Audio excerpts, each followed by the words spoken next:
அப்ப நீங்க என்ன சொல்ல வரீங்க? கூகுள் ஆட்ஸ் அது எவ்வளவு பெரிய கம்பெனி, அதையே தப்புன்னு சொல்ல வரீங்களான்னு கேட்டா, என்னுடைய பெய்டு ப்ரமோஷன் பண்ண கூகுள் ஆட்ஸ் அக்கௌண்ட்டையே இப்போ நான் உங்களுக்காக ஓப்பன் பண்ணி காமிக்கிறேன். பார்த்தீங்களா, 2500 ரூபாய், 1000 ரூபாய், திருப்பி இந்த மாதம் 1000 ரூபாய் 1000 ரூபான்னு சொல்லி லாஸ்ட் 5 இயர்ஸாக பெய்டு ப்ரமோஷனில் நிறைய விஷயத்த நிறைய சேனலில் ப்ரமோட் பண்ணி நான் ட்ரை பண்ணி பார்த்துருக்கேன். என்னோட எக்ஸ்பீரியன்ஸில் சொல்கிறேன், பெய்டு ப்ரமோஷன் எல்லாமே உங்கள் சேனலை க்ரோ பண்ணுறதில்ல, டிஸ்ட்ராய் தான் பண்ண ஆரம்பிக்குது. ஐயோ ப்ரோ, நான் கூகுள் ஆட்ஸ் ஆல்ரெடி ட்ரை பண்ணியிருக்கேன், கூகுள் ஆட்ஸ் ட்ரை பண்ணலாம்னு இருக்கேன், பெய்டு ப்ரமோஷன்லாம் பண்ணுறதுக்கு காசை ரெடி பண்ணிட்டு இருக்கேன்னு யாராக இருந்தாலும் இந்த வீடியோ பார்க்கலாம். எழுதி வச்சுக்கோங்க, இந்த ஒரு வீடியோ நான் சொல்ல போகிற இன்ஃபர்மேஷனை தான் உங்கள் சேனலை இன்னையிலிருந்து காப்பாற்ற போகுது. உனக்கு பரவ பாயிண்ட் மேல பாயிண்ட் கிடைக்குது. இப்போ ஃபர்ஸ்ட் இந்த பெய்டு ப்ரமோஷன் உங்களுடைய சேனலை எப்படி டிஸ்ட்ராய் பண்ணுதுன்னு பார்த்துட்டு அதுக்கு என்ன சொல்யூஷன் அப்படின்னு பார்ப்போம். ஃபர்ஸ்ட் இந்த கூகுள் ஆட்ஸ் அப்படின்றது எப்படி ஒர்க் ஆகுது தெரியுமா? டேய், சாப்பாடு ரெடி ஆயிடுச்சு, வாடா சாப்பிட்டு வீடியோ பண்ணலாம். எப்பா கொஞ்சம் இருவே, ஒரு வீடியோ பண்ணிக்கிறேன். என் தங்கச்சி தாங்க, நான் அவ வீடியோ பண்ணும்போது கொஞ்சம் டிஸ்டர்ப் பண்றதுனால இப்போ அப்படியே பழி வாங்குறா. சரி, இப்போ கூகுள் ஆட்ஸ் எப்படி ஃபர்ஸ்ட் ஒர்க் ஆகுதுன்னு பார்த்துருவோம். இந்த கூகுள் ஆட்ஸை பொறுத்தளவுக்கு 3 விஷயம்தான். ஃபர்ஸ்ட், நீங்க எந்த வீடியோவை ப்ரமோட் பண்ண போறீங்க, அந்த லிங்க், எவ்வளவு ரூபாய்க்கு டோட்டலா ப்ரமோட் பண்ண போறீங்க, ஒரு பிட்டுக்கு அந்த வீடியோ ப்ரமோட் பண்றீங்க இல்லையா, அதுல ஆடியன்ஸ் 1 கிளிக் பண்றாங்கன்னா அதுக்கு நீங்க எத்தனை பைசையை ஸ்பெண்ட் பண்ண போறீங்க. இந்த 3 விஷயம் தான் கூகுள் ஆட்ஸை பொறுத்தளவுக்கு ரொம்ப ரொம்ப இம்பார்ட்டன்ட். பட் கூகுள் ஆட்ஸ்ல வீடியோ ப்ரமோட் பண்றதுக்கும் உங்க வீடியோ யூடியூப்ல ஆர்கானிக்கா வியூஸ் போறதுக்கும் என்ன டிஃபரன்ஸ், எது நல்லதுன்னு நான் இப்போ ஒரு எக்ஸாம்பிளோடயே சொல்கிறேன். ஃபார் எக்ஸாம்பிள், நீங்கள் ஒரு மல்லிகைப்பூ வியாபாரி. ஸோ நீங்கள் உங்கள் மல்லிகைப்பூவை கோவில் பக்கத்தில் உட்காந்து சேல்ஸ் பண்ணுறீங்கன்னா அங்கே வர்ற மக்கள்கிட்ட நீங்களா போய் பூ வேணுமான்னு கேட்கணுமா, அவங்களா வந்து உங்ககிட்ட பூ வாங்கிட்டு போவாங்களா? எஸ், கோவிலில் சாமி கும்பிடும் போது பூ கொடுக்கணும்ப்பா அப்படின்றதுக்காக ஆடியன்ஸே உங்களுடைய பூ எங்கே இருக்குன்னு தேடி வந்து வாங்கிட்டு கோவிலுக்குள்ளே போவாங்க. இது வந்து நீங்கள் யூடியூப்ல நார்மலாக வீடியோ போஸ்ட் பண்ணிட்டு ஆர்கானிக்காக விடுறீங்க இல்லையா, அதுக்கு ஈக்குவல். அப்போ கூகுள் ஆட்ஸ்னா என்னது? இதுக்கு அப்படியே கான்ட்ரவர்சி. ஃபார் எக்ஸாம்பிள், ஒரு வடிவேலு படத்தில் பஸ் ஸ்டாண்டில் வடிவேலு பஸ்ல உட்காந்துருக்கும் போது மதுரமல்லி மதுரமல்லி மதுரமல்லின்னு ஃபோர்ஸ் பண்ணி செல் பண்ணுவாங்க இல்லையா, அதுக்கு ஈக்குவல். ஆனா வாங்கினதுக்கு அப்புறமா வடிவேல் என்ன பண்ணுவாரு, அதை பிரிச்சு பார்க்கும்போது ஏண்டா மதுரமல்லி மதுரமல்லின்னு மதுரக்காரனே ஏமாத்திட்டீங்களான்னு சொல்லி அந்த பூவை தூக்கி போடுவார் இல்லையா, அதே சினாரியோ தான் இங்கேயுமே நடக்கும். ஃபோர்ஸ் பண்ணி உங்க வீடியோவை யூடியூப் ஆட்ஸ்ல ஒரு ஆடியன்ஸை கிளிக் பண்ண வச்சுட்டாலும் அந்த கிளிக் பண்ண ஆடியன்ஸ் ரொம்ப நேரம் உங்க வீடியோவை பார்ப்பாங்கன்றதுக்கு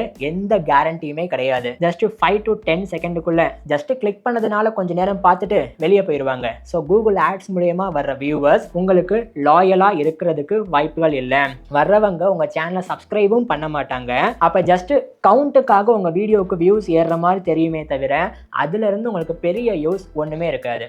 இப்போ உங்களுக்கு ஒரு டவுட் இருக்கும், என்னடா தொணன்னு பேசிட்டே இருக்க, வாடா சாப்பிடலாம். சாப்பிட்றேனே, இன்னும் கொஞ்ச நேரம் தான் வீடியோ, இதை மட்டும் கொஞ்சம் எக்ஸ்பிளைன் பண்ணிட்டு வந்து சாப்பிட்டுருவேன், கவலைப்படாதீங்க. எங்க விட்டேன்? உங்களுக்கு ஒரு டவுட் இருக்கும், ப்ரோ நான் டெய்லிலாம் கூகுள் ஆட்ஸ் போடுறதே இல்லை, எப்பயாவது தான் போடுறேன், அதுவும் தப்புன்னு சொல்றீங்களா?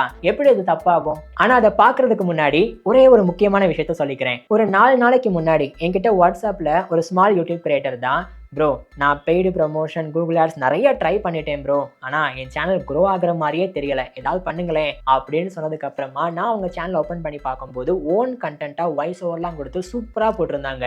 ஆனால் ஒரு சில மிஸ்டேக் நான் அதை அவங்க கிட்ட சொல்லி கொடுத்ததுக்கு அப்புறமா அவங்களே அதை கன்சிஸ்டண்டாக நிறைய வீடியோவில் ட்ரை பண்ணி பார்த்துட்டு இப்போ என்கிட்ட வந்து வாட்ஸ்அப்பில், ப்ரோ என் கண்ணை திறந்துட்டீங்க, இப்போ நான் போடுற வீடியோஸ்க்கு சூப்பராக வியூஸ் போகுது நீங்கள் சொல்லி கொடுத்ததுக்கு அப்புறமானு என்கிட்ட வாட்ஸ்அப்பில் ரொம்பவே இதே மாதிரி நிறைய பேர் ஹாப்பியாக சொல்கிறாங்க. ஸோ நீங்களும் உங்கள் யூடியூப் சேனலை இன்னையிலிருந்தே ஆர்கானிக்காக ஃபாஸ்ட்டாக க்ரோ பண்ணலாம்னு ஆசைப்பட்டீங்கன்னா கீழே வாட்ஸ்அப் நம்பர் கொடுத்துருக்கேன் இல்லையா, அது என்னுடைய பர்சனல் வாட்ஸ்அப் நம்பர் தான். தாராளமாக நீங்களும் இப்போவே காண்டாக்ட் பண்ணுங்கள். அதை நீங்கள் எப்படி தப்புன்னு சொல்கிறீங்க அப்படின்னு கேட்டிங்கன்னா ரொம்ப சிம்பிள். ஃபார் எக்ஸாம்பிள், ஒரு சட்டியில் பால் இருக்குது, நீங்கள் என்ன பண்ணுறீங்க, எனக்கு இந்த பாலே போதும் ஆனால் கொஞ்சோண்டு குவான்டிட்டியை நான் வந்து இன்க்ரீஸ் பண்ணணும் அப்படின்றதுக்காக தயிரை கொண்டு போய் இதில் ஆட் பண்ணிட்டீங்க. கொஞ்சோண்டு தாங்க ஆட் பண்ணுறீங்க, கொஞ்சோண்டு தான்.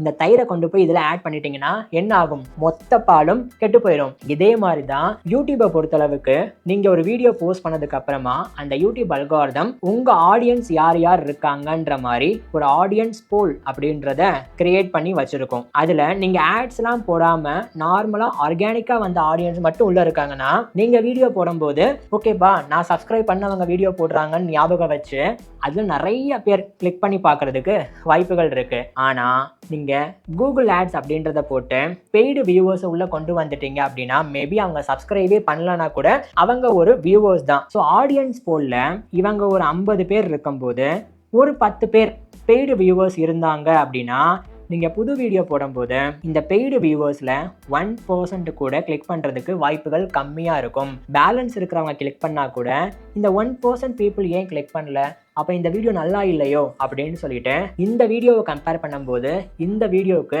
யூடியூப் ரெக்கமெண்டேஷன் கம்மியாகிறதுக்கு வாய்ப்புகள் இருக்கு. அப்போ மொத்த பாலும் இங்கே கெட்டு போகும். அப்போ நீங்கள் என்ன சொல்ல வரீங்க? கூகுள் ஆட்ஸ் அது எவ்வளோ பெரிய கம்பெனி, அதையே தப்புன்னு சொல்ல வரீங்களான்னு கேட்டால் சொல்ல வரல.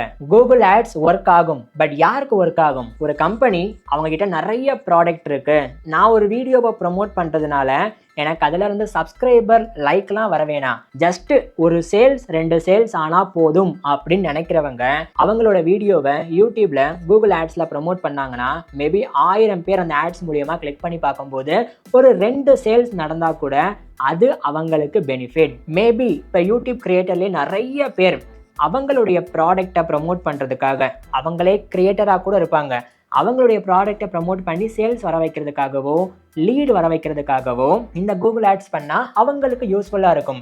பட் உங்களுடைய கோல் என்னது?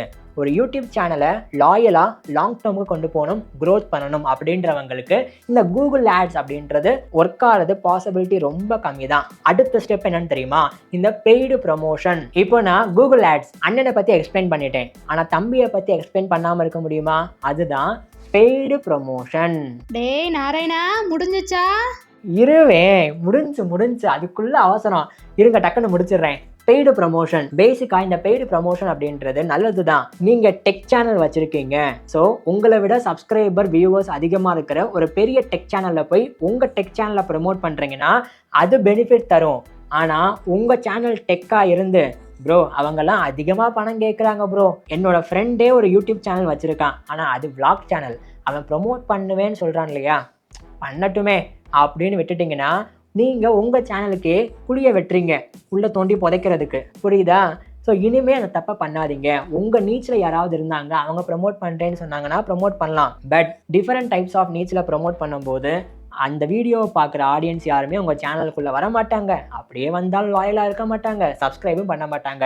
இதுக்கு பருத்தி மூட்டை குடவுன்லேயே இருக்கலாமே. ஆட்ஸ் பக்கமே போகாமல் நீங்களே உங்கள் சேனலை க்ரோ பண்ணணும்னா ஃபஸ்ட்டு உங்களுக்கு சப்ஸ்கிரைபர்ஸ் எவ்வளோ இருக்காங்கன்னு பார்த்துக்கோங்க. ஃபார் எக்ஸாம்பிள் 500 சப்ஸ்கிரைபர்ஸ் இருக்காங்க அப்படின்னா உங்கள் நீச் குக்கிங், ஃபார் எக்ஸாம்பிள் குக்கிங் கான்செப்டில் கேக் பண்ணுறாங்க இல்லையா, அந்த ரெசிபி பண்ணுற சேனலாக இருக்கீங்கன்னா யூடியூப் ஓப்பன் பண்ணிவிட்டு உங்களுடைய காம்படிட்டர்ஸை நீங்களே கண்டுபிடிங்க. சப்ஸ்கிரைபர்ஸ் ரேஞ்ச் வந்து 500லேருந்து 1Kக்குள்ளே இருக்கணும் அவங்களுக்கு. ஏன்னா உங்களுக்கு 500 சப்ஸ்கிரைபர்ஸ் தான் இருக்காங்க, கரெக்டாக? ஸோ அந்த 5 பேரில் எல்லாருமே வாரத்துக்கு எத்தனை வீடியோ போடுறாங்கன்னு பாருங்கள். உதாரணத்துக்கு எல்லாருமே 2 வீடியோ போடுறாங்கன்னா டோட்டலாக 10 வீடியோன்ற கணக்கு வரும். அந்த 10 வீடியோவில் எந்த வீடியோவுக்கு அதிகமாக வியூஸ் போயிருக்கு அப்படின்னு பார்க்கணும். அது என்ன டாபிக், அந்த டாபிக் எந்த கான்டென்ட் கிரியேட்டர் போட்டிருக்காங்க. மேபி இவங்க தான் போட்டிருக்காங்கன்னா இவங்க சேனலில் ரீசெண்டாக போட்ட வீடியோவில் இந்த வீடியோ தான் அதிகமாக வியூஸ் போயிருக்குன்னா கரண்ட்டாக உங்கள் நீச்சில் டிமாண்ட் இங்கே தான் இந்த டாப்பிக்கில் தான் இருக்குன்னு அர்த்தம். அப்போ நீங்களுமே இதுக்கு டிமாண்ட் இருக்குன்னு இதே டாப்பிக்கை காப்பி பண்ணி வீடியோ போடக்கூடாது. ஃபார் எக்ஸாம்பிள் இவங்க கேக் பண்ணுறாங்க, வீட்டிலேயே கேக்கை வந்து மோல்டிங் பயன்படுத்தி எப்படி பண்ணுறதுன்னு சொல்கிறாங்கன்னா format how to cake with moulding, அதாவது ஃபார்மேட் ஹவு டுன்ற ஃபார்மேட் எஜுகேஷனல் வைஸாக கண்டென்ட் அதே மாதிரி தான் இருக்கணும். ஃபார்மேட்டை மாற்றாமல் அவங்க டாப்பிக்கில் என்ன ட்விஸ்ட் இருக்குன்னு பாருங்கள், அதை மாற்ற ட்ரை பண்ணுங்க. ஃபார் எக்ஸாம்பிள் இவங்க கேக்கை வந்து மோல்டிங்கை பயன்படுத்தி எப்படி பண்ணலான்னு சொல்கிறாங்கன்னா மோல்டிங்னா டிசைனிங், அந்த பிளேட் மாதிரி இருக்கும் சரிங்களா, ஸோ மோல்டிங் இல்லாமல் எப்படி பண்ணுறதுன்னு ஒரு எக்ஸ்ட்ரா ட்விஸ்ட்டை வந்து ஆட் பண்ணி நீங்கள் அந்த கான்டென்ட்டை ஆடியன்ஸுக்கு ப்ரெசென்ட் பண்ணிங்கன்னா ஃபார்மேட் சேம், ட்விஸ்ட்டு வேறு, டிமாண்டட் கண்டென்ட் எடுக்கிறதுனால ஆட்டோமேட்டிக்காக உங்களுக்கு வியூஸ் போக ஆரம்பிக்கும். பட் இது சர்ஃபேஸ் இன்ஃபர்மேஷன் தான். இதை விட டெப்த்தாக தெரிஞ்சுக்கணும்னு ஆசைப்பட்டீங்கன்னா டிமாண்ட் அண்ட் கான்டென்ட் கிரியேஷனில் நான் இந்த வீடியோவில் இன்னும் இன்டெப்த்தாக நிறைய விஷயத்த சொல்லி கொடுத்துருப்பேன். இதை இப்போவே கிளிக் பண்ணி பாருங்கள்.